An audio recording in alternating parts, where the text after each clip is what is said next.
Claude responded.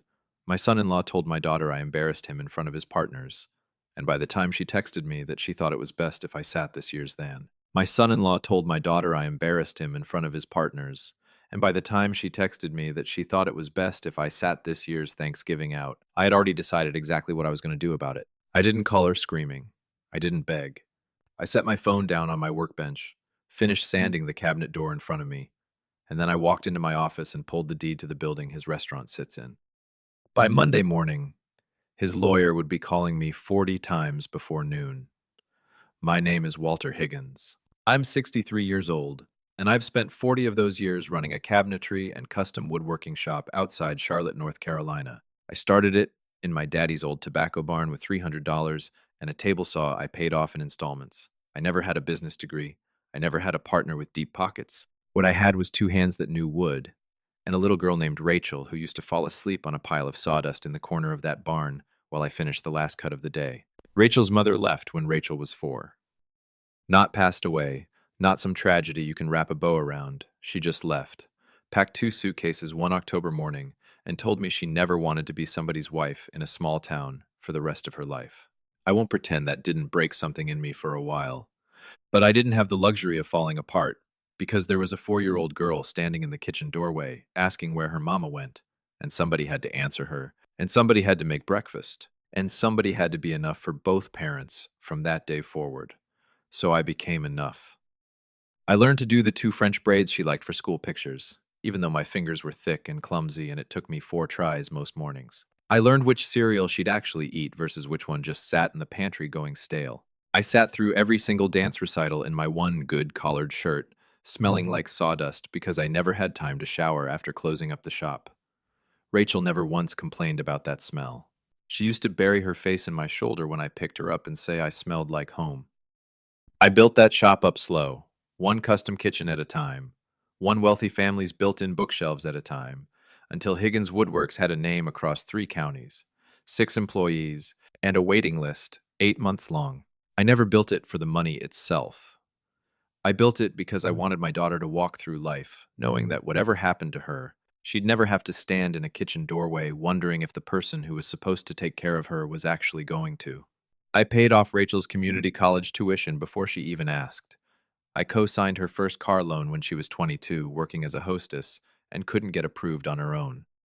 When she told me she wanted to open her own little flower shop instead of finishing that business degree, I sat her down at my kitchen table, looked her dead in the eye, and told her I'd rather help my daughter build something with her own hands than watch her waste 4 more years chasing a piece of paper she didn't even want. I gave her $40,000 to open that shop, and I never once brought it up again like it was a debt she owed me. That's not how I loved my daughter. I loved her the way you build something that's supposed to last quiet, steady, no strings, no reminders. Rachel met Preston Caldwell about 3 years ago at some charity gala her flower shop had donated centerpieces for. I remember the first time she brought him around for Sunday dinner. She was lit up like I hadn't seen her since before her mother left. Preston came from money, real old Charlotte money. His family's name on a wing of the Children's Hospital downtown. His father, a heart surgeon. His mother sitting on some symphony board. Preston himself had just opened his first upscale restaurant in South End, the kind of place where the tasting menu costs more than I used to make in a week back when I started out. I shook his hand that first Sunday. Firm grip, good posture, complimented my cornbread like he meant it. I wanted to like him, and for a while, I did. He talked about his restaurant with real fire in his eyes, and Rachel seemed happier than she'd been in years. But there were little things, even early on, that I let slide because I didn't want to be the overbearing father standing between his daughter and her happiness. Preston had this habit of calling my shop the barn, in this light, teasing tone, like it was cute that her daddy still worked with his hands. He'd mention his father, the surgeon, or his mother's charity work a little too often when I was in the room, like he needed me to understand the gap between his family and mine. Rachel never seemed to notice, or maybe she noticed and decided it wasn't worth the fight, because she was falling for him fast. And when you're falling that fast, you don't want anybody pointing at the cracks in the foundation before the concrete's even dry. I told myself I was being an old man, set in his ways. I told myself a man who'd built his own restaurant from nothing would understand a man who'd built his own shop from nothing, too.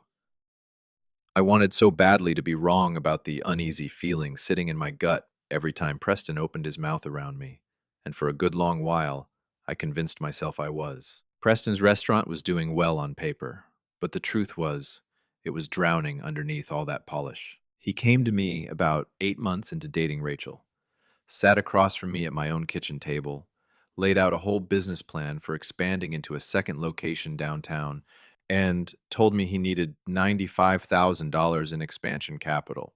I didn't hand that money over blind. I've run a business for 40 years. I know what real numbers look like versus a man trying to impress his girlfriend's father. Preston's plan looked solid enough, and Rachel was sitting right there next to him, hopeful. So I told them I'd do it as a private loan, papers signed proper, same as I'd do with any investor, because 40 years in business teaches you that love and money can share a table, but they still need separate contracts. Preston proposed to Rachel about a year later, out on the patio of his own restaurant with string lights overhead, and when she called me crying happy tears that night, I felt nothing but pure joy for her. I told her I'd pay for the wedding myself, every dollar of it, because that's what a father does for his only child, and I meant it with my whole chest. But the wedding planning was where I first saw the real shape of things. Preston's mother, a woman named Judith, who wore her pearls like armor, inserted herself into every single decision: the venue, the florist, the guest list, and somehow every question I raised about the budget I was funding got smiled at and gently steered somewhere else. Rachel started saying things like, Preston's family has a certain way they like to do things. Dad. I paid every deposit without complaint because I wasn't trying to buy control of my daughter's wedding. I just wanted a seat at the table for the day I was funding. At the final tasting dinner in September, Preston made a joke in front of his parents and half the wedding party about how his father-in-law probably thought a wine pairing was just 2 beers, back to back. And the whole table laughed, Rachel included, and something in my chest went cold and quiet in a way I hadn't felt in years. I let it go. I told myself weddings make everybody a little crazy, that once the vows were said, things would settle back to normal between us. But the comments kept coming. Little digs about my truck parked outside his restaurant, about my flannel shirts, about how I still smelled like the shop, even freshly showered. Rachel stopped shutting it down the way she used to. She used to be the first one to snap at anybody who disrespected her old man. Now she just went quiet, or worse, laughed along like she didn't want to rock the boat with her new husband's family. I felt myself getting slowly written out of my own daughter's life, replaced by people who had money but had never once learned what it actually costs to earn it with your own 2 hands. 3 weeks before the wedding, I had already paid out over $70,000 for the venue, the catering, the flowers, the band, and I still hadn't been given a real role in the ceremony beyond signing checks. Preston's father was giving the toast. Preston's mother was walking Rachel's bridal party through some tradition from her side of the family. I asked Rachel gently, over the phone one night, if I'd still be the one walking her down the aisle, and there was a silence on the line long enough to answer the question before she even opened her mouth. Judith thought it might be nice if Preston's dad and you both walked me down together, Dad. It's kind of a modern thing now. I didn't push it. I told myself I was overreacting, that Rachel still loved me the same as always, deep down, even if she was distracted right now by a man and a family who clearly wanted less of me around and more of my money flowing in. I kept every invoice paid. I kept the wedding account funded. I kept quiet about the restaurant loan even though the first 2 payments had come in late.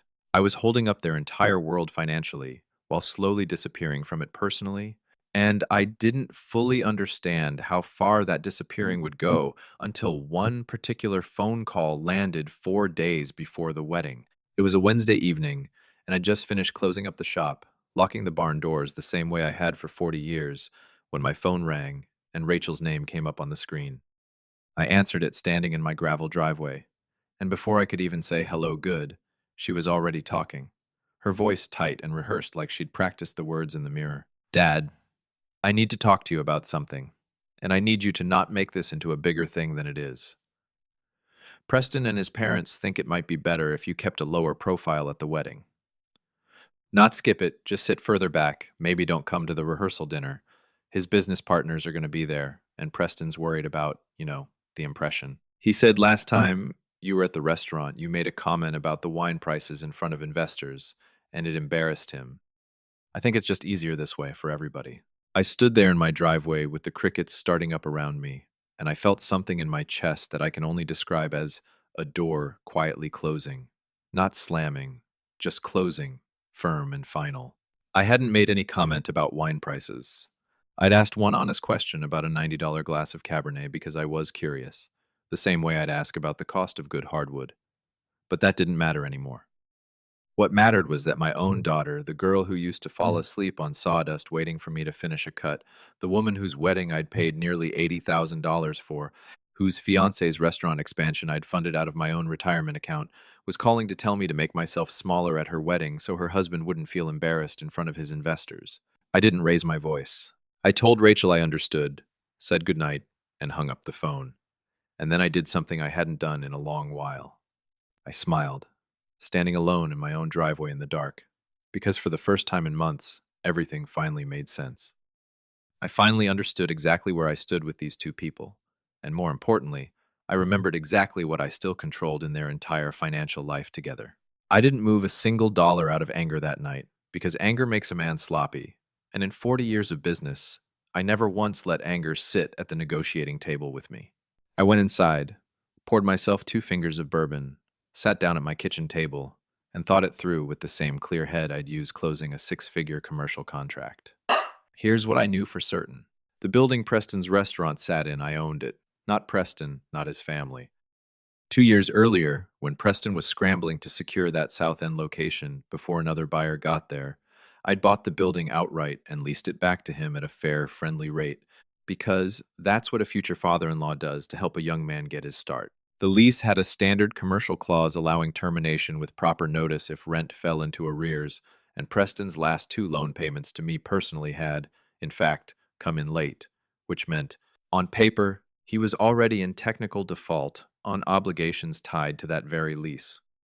The wedding deposit account, same as the loan for his restaurant, I was the primary holder on, since Rachel hadn't built up enough of a credit history yet to open commercial-sized accounts on her own. Every dollar sitting in it had come directly from my transfers.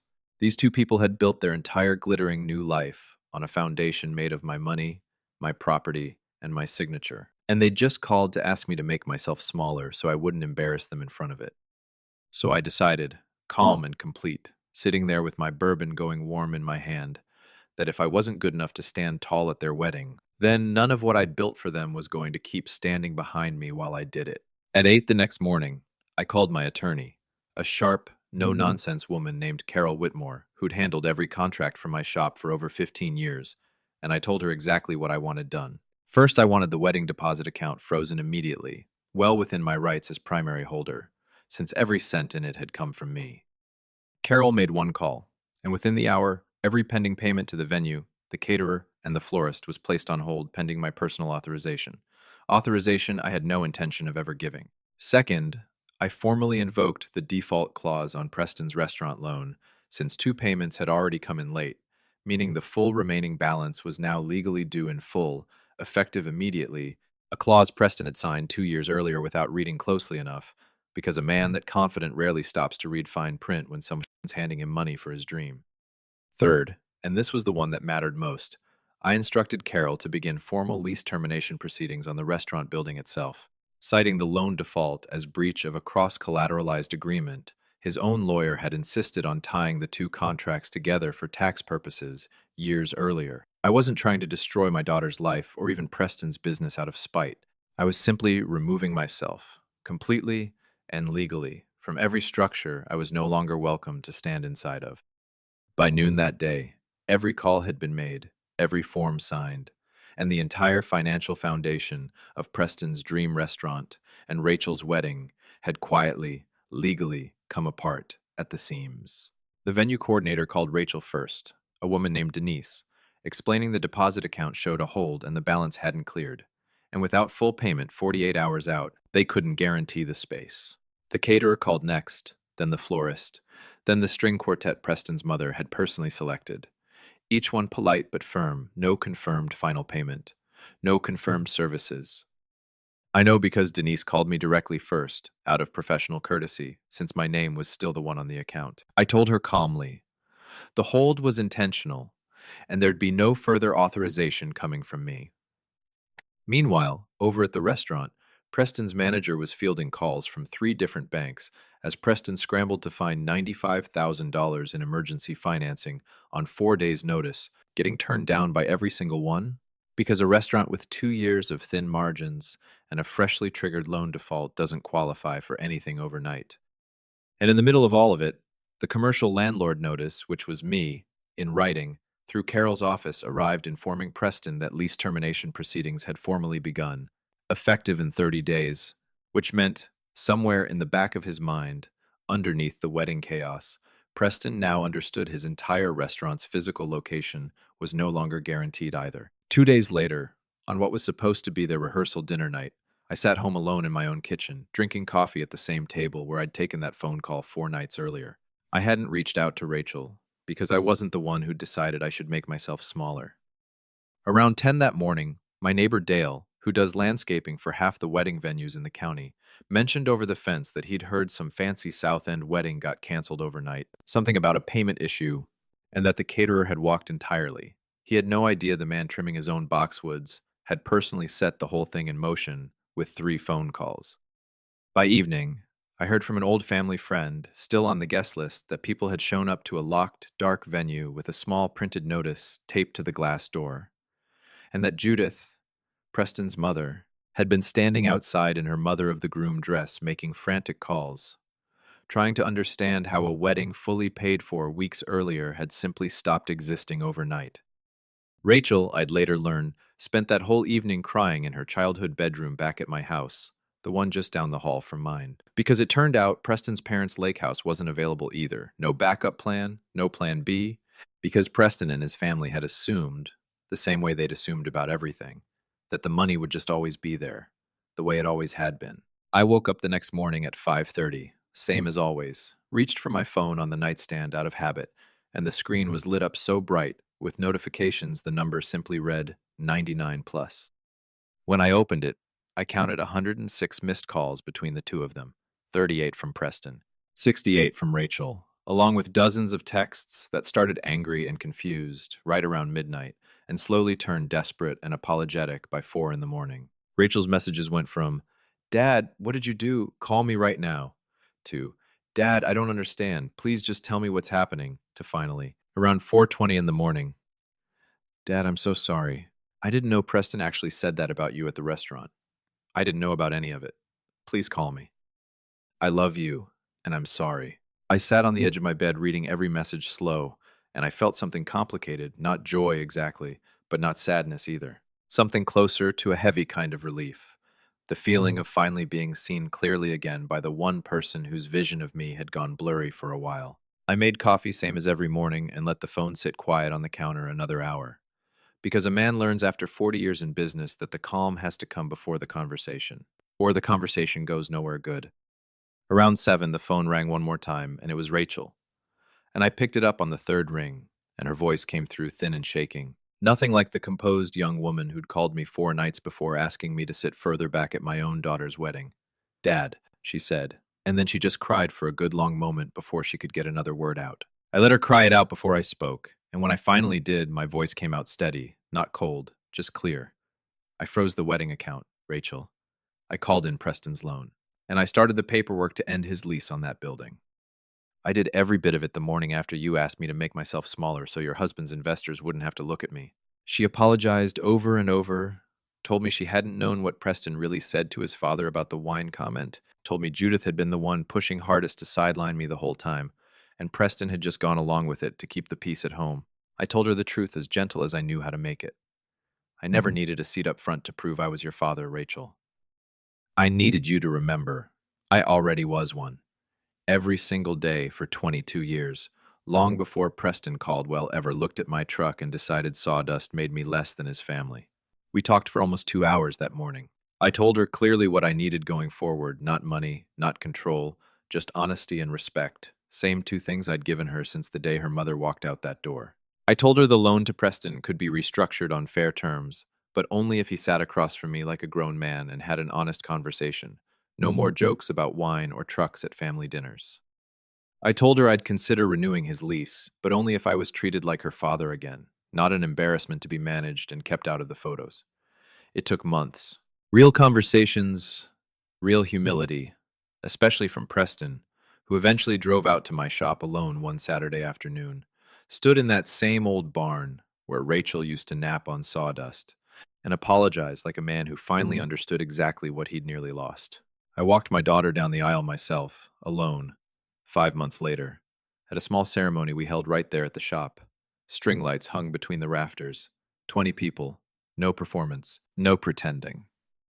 When she took my arm, she looked up at me and said, "This is the only wedding that ever mattered anyway, Dad." And I believed her, because for the first time in almost a year, I finally recognized my own daughter's eyes looking back at me. Claude responded, "Money can build a roof, pay a debt, even fund a wedding, but it can never buy the simple decency of being treated like family. Money can build a roof, pay a debt, even fund a wedding, but it can never buy the simple decency of being treated like family. Love, given freely, doesn't ask for a seat at the front, only for respect to be returned in kind."